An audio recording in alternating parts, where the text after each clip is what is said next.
You know what still haunts me. It's not the stuff they said. It's the things they never said.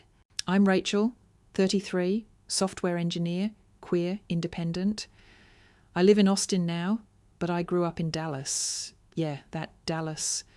Big trucks, bigger hair, and parents who cared more about looking like a picture-perfect Southern family than actually being one. Growing up, I wasn't abused or neglected in the way movies show it. No bruises, no screaming matches, just silence, indifference, being forgotten emotionally.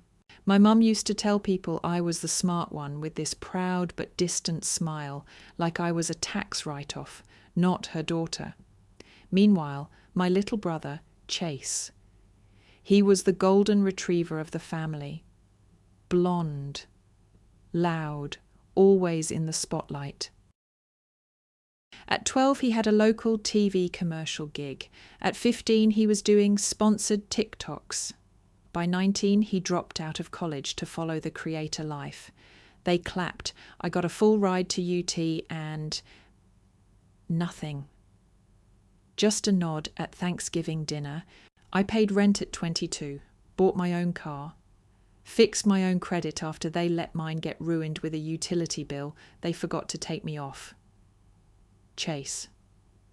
Still lived at home at 25. Mum called it letting him figure things out.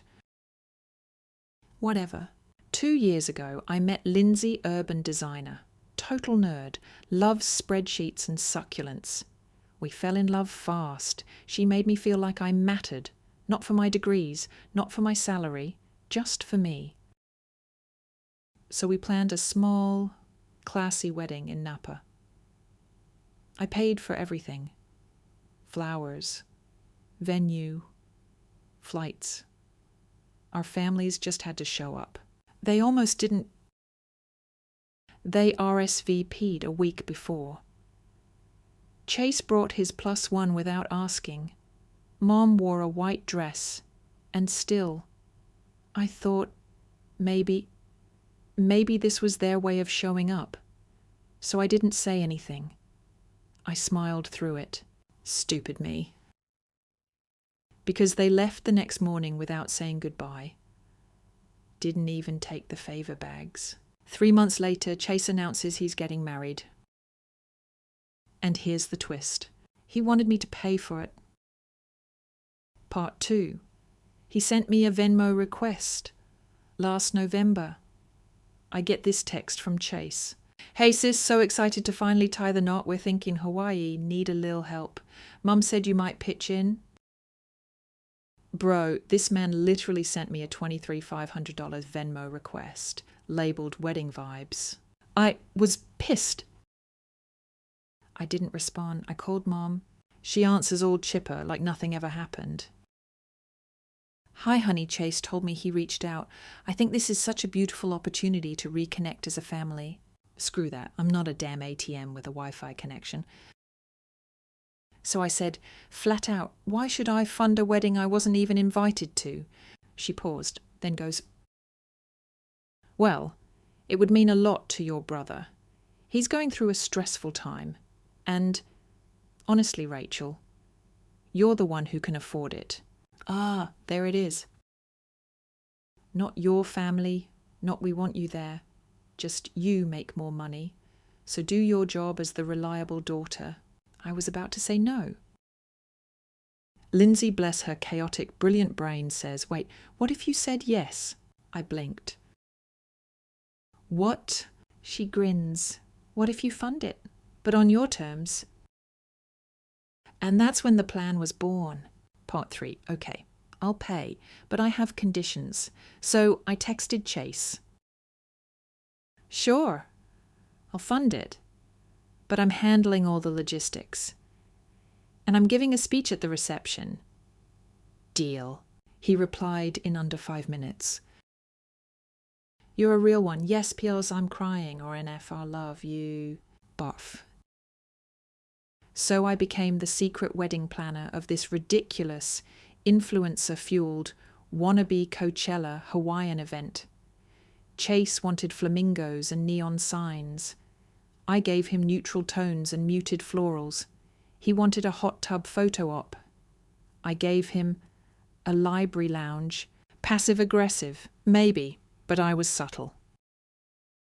Meanwhile, I started collecting receipts.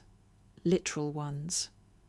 Every time Mum mentioned how generous she was to help plan, I logged it. Every time Chase told people he was paying for it, I screen recorded it. But the best part, I contacted my friend Alex, works in AV and streaming. He set up the wedding live stream on a private server under my control. Yep. And I wasn't just funding the wedding, I was building a stage. Part 4. Wedding day hit like a weird fever dream. Last week, Maui, 92 degrees, sticky air, everything felt off. Chase was pissed because the linen suits made him look washed out. His fiancée, Brianna, nice girl, honestly kept asking why her Pinterest board didn't match reality. Mom was fake smiling so hard her Botox was twitching. No one thanked me, not once. Whatever, I wore my best black dress and kept my mouth shut until it was time. They introduced me as sister of the groom and main sponsor of this magical day. I walked up, grabbed the mic, and looked straight into the live stream camera. And I said, "Hi. For those of you tuning in, welcome. You might know Chase as Chase Monroe Vibes. But today, I want to introduce you to my family." People laughed, lightly. I kept going. I'm the firstborn Monroe. Grew up watching my parents pour love and money into this guy while I figured out FAFSA forms alone. But hey, we all have our roles, right? The room shifted.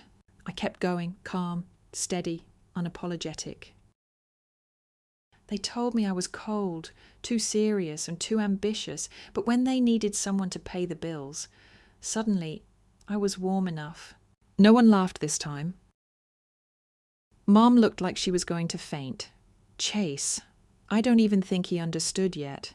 This wedding paid for by the one who never got a birthday party past age 10.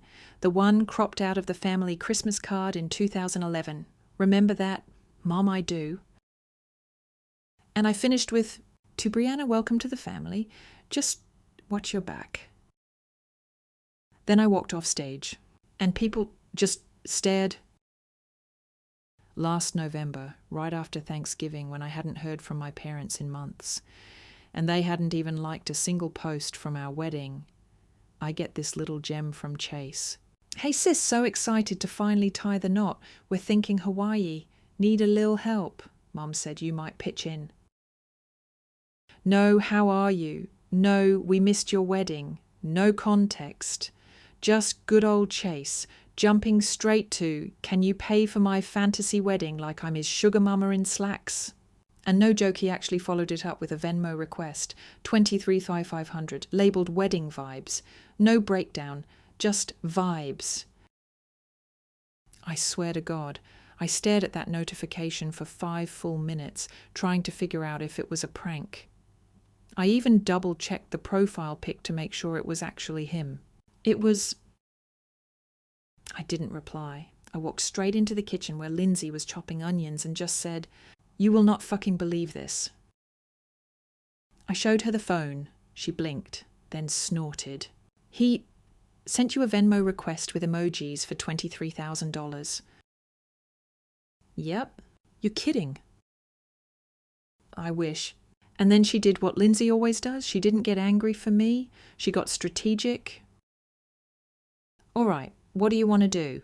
"Block him," I snapped. "Block the whole damn family. Change my number. Go full witness protection." "Valid," she said, or... I raised an eyebrow. "Or... you give him what he wants." I looked at her like she'd grown a second head. "Excuse me. You pay for the wedding, but on your terms." I blinked.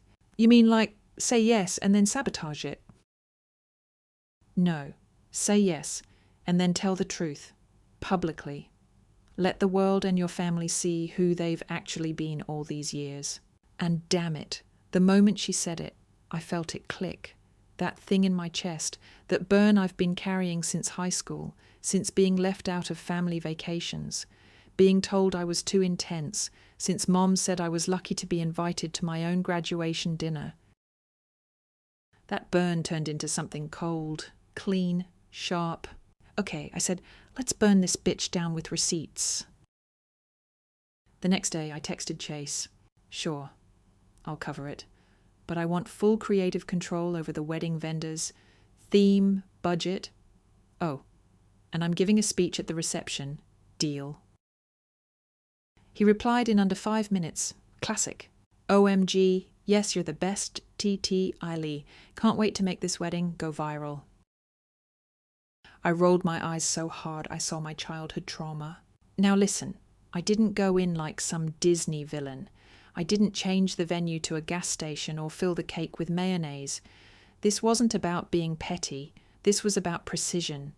A slow burn. The kind that leaves no ash, just silence. First thing I did, I reached out to my college roommate Alex, runs an AV company now. I told him I needed a private, high-quality wedding live stream hosted on my server. He said, "Why do I feel like this is going to end up on Reddit?" I said, "Because it will." Next, I took over the planning. Chase and Brianna sent me this mood board with glitter fonts, poolside fireworks, and, I kid you not, live flamingos. I said sure, then quietly replaced it with something more elegant rustic, neutral tones, terracotta linens, low light, no flamingos, no pool. Every time Chase asked about changes, I hit him with, "Oh, the vendor said it wasn't available," or "Brianna approved it in the call," which she did, because she was just happy someone else was doing the work. And while I planned, I documented every dollar, every screenshot, every email where Mom tried to take credit, every text where Chase said things like, "I'm just glad you finally stepped up as a big sis for." Stepped up? As if I hadn't been stepping up since I was 13, filing my own taxes while he got private guitar lessons from someone who charged $200 an hour and literally played in John Mayer's band. But I didn't reply. I just smiled and saved everything in a folder called Karma Drops, Wedding Edition. Around that time, my Aunt Lily, my dad's older sister, the only one in that family with a functioning moral compass, called me. "You know they're telling everyone Chase is paying for the whole thing, right?" I clenched my jaw. "Of course they are. And that you didn't even invite them to your wedding." I laughed, bitter, cool. Guess those flights and gift bags were imaginary then. "Rach, they're lying because the truth makes them look like and people like them, they hate looking like Damn right they do. So I started rewriting the narrative. Quietly, with every invoice I personally handled, with every note I sent to the vendors, making sure my name was on the billing contact. I didn't do it for applause. I did it so that when the hammer dropped, they couldn't pretend they didn't see it coming. Fast forward to 3 weeks before the wedding. I flew to Maui to do a venue walkthrough. Lindsay came too, mostly to keep me from committing a felony. Mum met us at the airport in a white pantsuit. She hugged Lindsay like they were co-workers who'd once shared an elevator. "It's so great to finally have you here, Lindsay." Lindsay smiled. "We've been married for over a year. Sharon?" Dead silence. Then Mom fake laughed. "Right, of course. So silly of me. Silly, my ass." We got to the venue, a gorgeous estate overlooking the cliffs, and Mom immediately started suggesting changes. Maybe we can move the reception tables closer to the water. Can we swap out these chairs for something more romantic? Do you think the officiant could mention family values a bit more? I let her finish. Then I said, "Sharon, you're not the client. I am. If Chase has a problem with it, he can message me.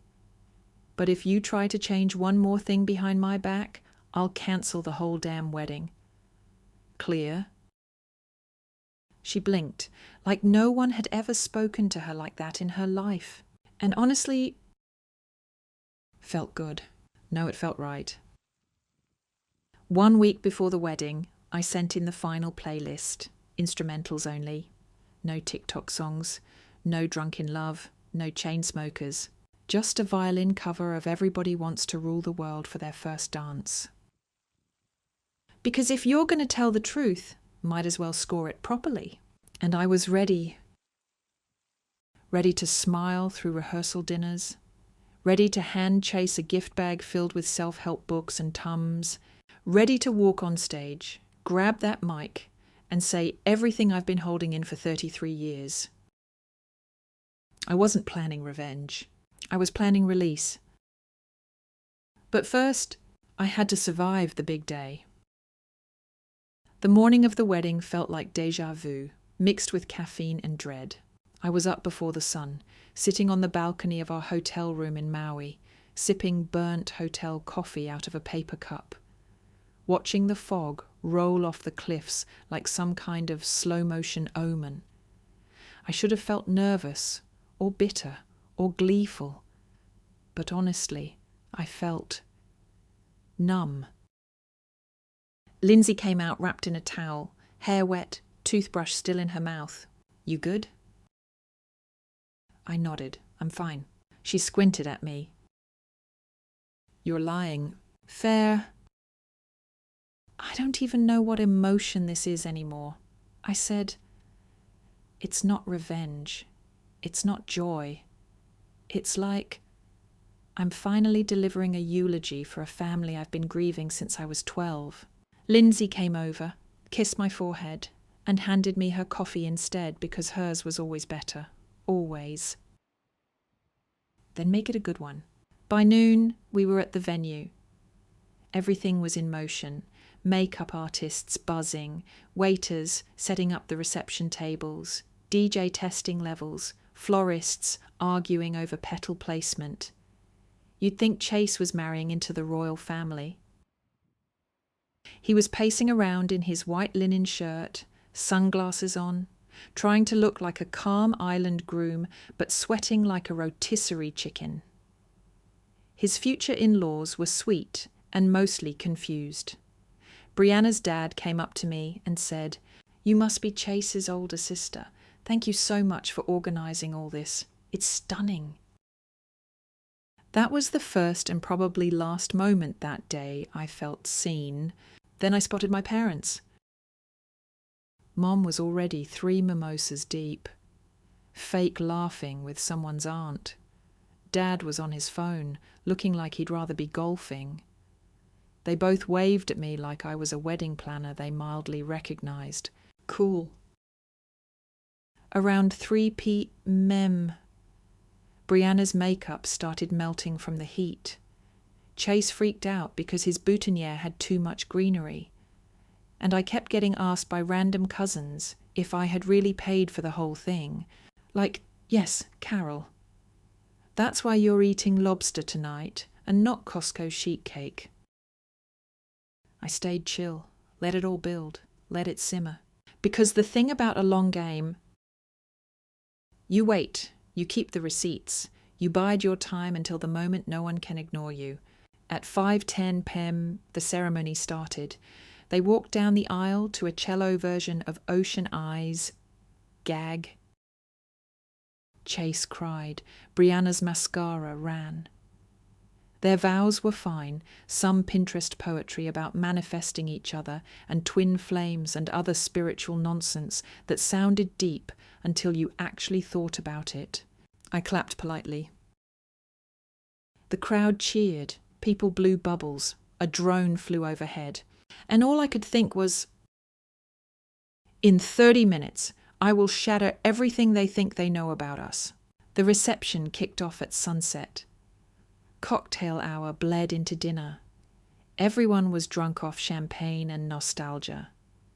The room buzzed with fake sincerity and filtered memories. Then it was time for speeches.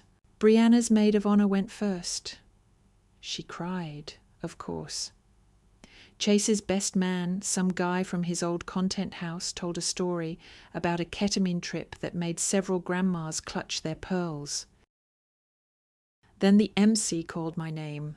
And now we have a few words from our amazing sponsor, the sister of the groom, Rachel Monroe. Applause, a few claps too loud, like people weren't sure if it was a joke. I walked up to the mic, looked around the room, and paused. I could feel Lindsay watching from the back, standing with Alex by the AV booth, both of them ready. I took a breath, looked straight into the camera streaming this to over 200 people, and I began. Hi, I'm Rachel. For those of you watching online, welcome. If you're surprised to see me here, you're not alone. People chuckled, awkward.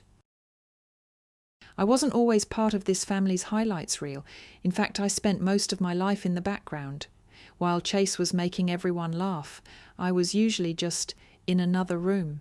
A few guests shifted in their seats. When I got a full scholarship to UT, my mum said, "Wow, so proud of you, Rach," and then immediately asked Chase if he wanted sushi. When I got promoted last year, my dad said, "That's great," and then changed the subject to Bitcoin, more shifting.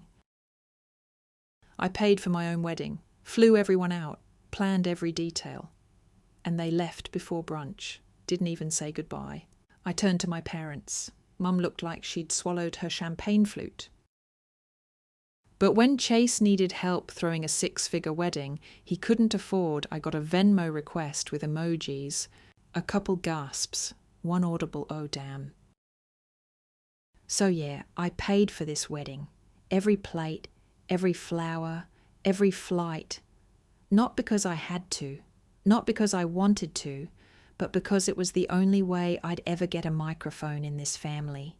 I let that sit. This isn't a speech about money. It's about being invisible.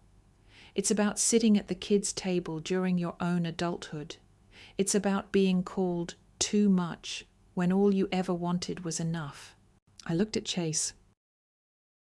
Chase, I hope you're happy. I really do. I hope this marriage brings out the best in you. And I hope for Brianna's sake that you learn to stand on your own instead of expecting everyone else to carry your weight. Then I turned back to the crowd. To the rest of you, thanks for listening. Some truths aren't fun, but they're real. And maybe, just maybe, someone else out there needed to hear them too. I stepped away. No mic drop, no dramatic exit. Just silence, and then a slow clap started by Brianna's mum. God bless that woman. I walked back to Lindsay. She hugged me so hard I nearly cried right there. Alex gave me a thumbs up from behind the booth. He'd already clipped the speech for the live stream replay. People didn't talk to me much after that. Some looked away. A few nodded, cautiously, like I was radioactive but righteous. Mom didn't say a word. Dad looked like someone told him his brisket business was going bankrupt. Chase. He didn't follow me. He didn't yell. He just stood there, frozen, like the weight of it all was finally too heavy to carry. And for once, I didn't carry it for him. Later that night, Lindsay and I went back to our suite. We ordered fries and champagne, sat on the floor, and watched the replay. The comments, exploding. She said what needed to be said. Can someone drop her Cash App petition to adopt Rachel, protect this woman at all costs? The violin cover of Everybody Wants to Rule the World While She Wrecks the Family was peak. I laughed, like really laughed. And when I finally put my phone down, I looked at Lindsay and said, I don't even feel guilty. She smiled. Good, because you told the truth. That's not revenge. That's release. And I realized she was right. The next morning, I woke up to silence. No missed calls, no texts, no emails, just me, Lindsay, and a view of the ocean pretending the night before hadn't happened. For a minute, I thought maybe I dreamt it. Maybe I imagined the looks, the gasps, The violin-laced mic drop. Then I checked my phone. Still silence except one text. From Brianna. Hey, I know last night was probably intense for you, but I just want you to know I'm really, really glad you spoke. I blinked. Okay, that wasn't what I expected. Another buzz. Also, Chase hasn't spoken a word since your speech. He's locked himself in the bathroom with his phone off. Just thought you should know. I showed Lindsay the screen. She read it, raised her eyebrows, and went, damn. Guess the golden boy ran out of sparkle. Part of me felt bad, not for him, exactly more for Brianna. She didn't ask to marry into this dysfunctional holiday card of a family. She just wanted to get hitched in Hawaii and post it on TikTok like every other millennial with a ring light. But I also wasn't going to backpedal just because it stung. Truth burns, that's the whole point. Still, something in me itched. That post-speech adrenaline crash where you start wondering if maybe you went too far, if maybe you should have just smiled and waved and ate your damn scallops in silence. Then I remembered the Christmas card in 2011, the one where they cropped me out and sent it to the whole extended family. No explanation, no apology, just gone. No, I didn't go too far. They did. I just finally turned the volume up. We flew back to Austin the day after the wedding. The airport was a blur of overpriced coffee, screaming toddlers, and people in pineapple shirts pretending vacation hadn't ended. My parents were on the same flight. Business class, obviously. We walked right past them at the gate. Mom pretended to check her phone. Dad stared out the window like he was scouting real estate on the tarmac. Chase and Brianna, no show. I assumed they were extending their honeymoon or avoiding reality. Probably both. Lindsay and I got to our row, sat down, and didn't say a word for 20 minutes. Just that tired silence couples share when their emotional tank hits E. Then she reached over, took my hand and whispered, "You were incredible. I know you're probably overthinking, but you said what needed to be said. Don't second guess that." I didn't respond, not because I disagreed, I just didn't have the energy. The plane took off. I stared out the window, replaying every second of that speech in my head, wondering who would hate me now, who would cut me off, who would twist it into something ugly. Spoiler, I didn't have to wonder long. 3 days later, my mom called, not to apologize, not to ask if I was okay. Just, "You really embarrassed your father." No hello, no context, just that. I was in the middle of eating a bagel in my kitchen. I stared at the speakerphone like it had personally offended me. "He says he's done with you," she added. I blinked. "Cool. So we're doing the disowning thing now, great." She sighed, that long, world-weary sigh she always used when she wanted to sound like the victim. "You blindsided us, Rachel, was in front of everyone. That was not the time or the place." I laughed just once, sharp. "When is the time and place, Mom? Because I've been waiting for 30 years and you keep moving the damn line." Silence. "You don't get to play the martyr here," I continued. "You stood by while I was erased. You gaslit me for decades. And the one time I finally speak up, you want to act like you're the one who got hurt." She didn't respond. I could hear her breathing, though, fast and shallow, like someone realizing the room was smaller than they thought. Then soft. "Emma stopped speaking to your father?" I blinked. "What?" "She was crying when they got back from Maui. Said she'd never known how badly we treated you, that she always believed what we told her. She's not answering his calls." That stopped me cold. Emma, my cousin, my childhood playmate, the one who used to ask why I never smiled in family photos. I hadn't spoken to her in years. She watched the live stream. Everyone did. Well, fuck. After the call ended, I sat in my kitchen for a long time, just staring at my half-eaten bagel like it owed me something. I wasn't sad. I wasn't happy either. I just felt detached, like I was floating above my life, watching it change without asking me first. Then my phone buzzed again. Email, subject line, TEDx inquiry, family silence and speaking up. I opened it. A local organizer said someone forwarded her the wedding speech, wanted to know if I'd consider speaking at their spring event about truth-telling in toxic family systems. I dropped my bagel. Lindsay came in from the other room. "Babe, you good?" I turned the phone to her. She read it, smiled. "Guess you're going viral in real life now." I didn't respond right away, just stared at the message. I mean, I didn't plan for this. I wasn't trying to be anything. I just finally snapped, told the truth, gave myself the mic no one else ever would, and now people wanted more. Part of me felt sick. Another part felt seen. A few days passed. The wedding clip trimmed down to 3 minutes and change had started circulating. Some influencer reposted it with the caption, "This is the realest tea I've ever seen at a wedding." It blew up. Tens of thousands of likes, hundreds of comments. This is how you stand up for yourself. My mum treated me like this too, and no one believed me, until now. Whoever this woman is, she's a fucking hero. I couldn't read more than a handful without tearing up.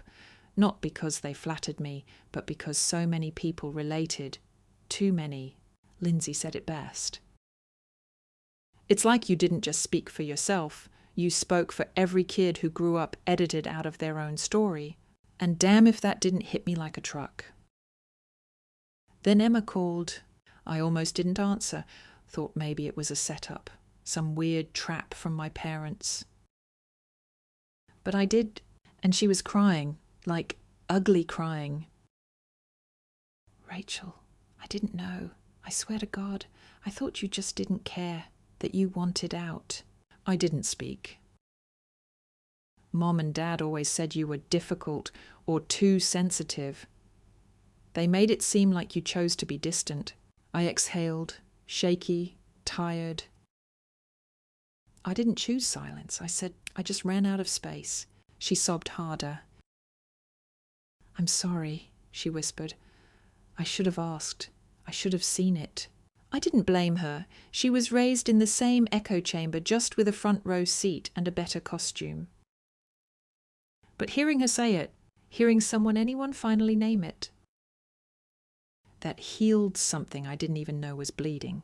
We talked for over an hour. By the end, she said, "I'm not speaking to them until they acknowledge what they did. And I don't care how long that takes." I told her she didn't owe me that. But secretly, it meant everything. That night, I sat on the couch with Lindsay, laptop in my lap, typing a rough draft for the TEDx talk. Title: The Golden Child's Shadow, What It's Like to Be the Ghost in Your Own Family. I wasn't doing it for clout.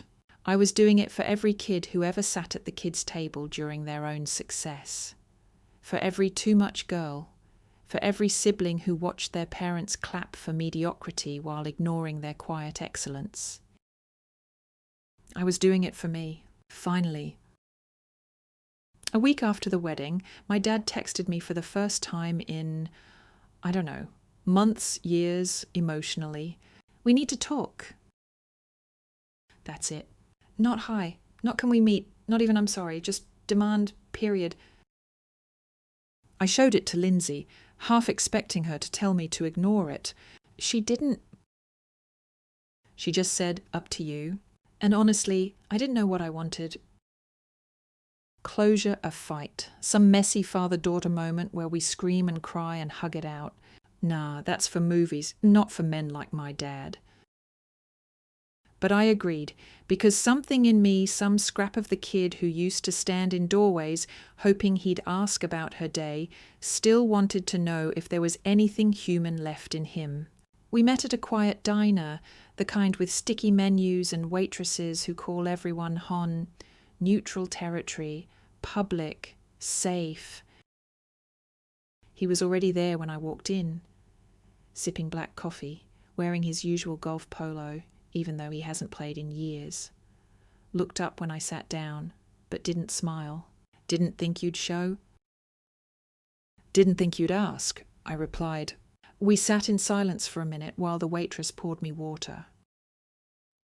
Then finally he said it. That speech, you humiliated us. No warm-up, no effort to understand, just blame wrapped in entitlement. I laughed once, dry and bitter. Good, you deserved it. He flinched just barely, but enough. You don't get to rewrite history just because you have a bigger paycheck now. I stared at him. This isn't about money. It never was. It's about how you made me feel like I didn't exist unless you needed something from me. That's not fair. I leaned forward. You want to talk about fair? Let's talk about how Chase got bailed out every time he fucked up while I was paying rent at 19. Let's talk about how I flew y'all out to my wedding, paid for everything, and you left before brunch. Let's talk about the Christmas card where I was photoshopped out like some PR liability. His jaw clenched. He looked down at his coffee like maybe it held the answers. Your mother, she wanted to present a united image. She didn't present she erased me. More silence. I wasn't shouting. I wasn't crying. I just said it, calm and sharp, because sometimes the quietest truths are the ones that cut deepest. He finally looked up. You were always so cold. Rachel, hard to connect with. Everything was rules and grades and boundaries. I blinked. I had boundaries because I had rules because y'all had none. I was trying to protect myself. He didn't respond. You didn't raise me. You watched me, like I was some intern you didn't really have time for. You didn't show up for my science fairs or my coding competitions. You didn't call when I moved to Austin.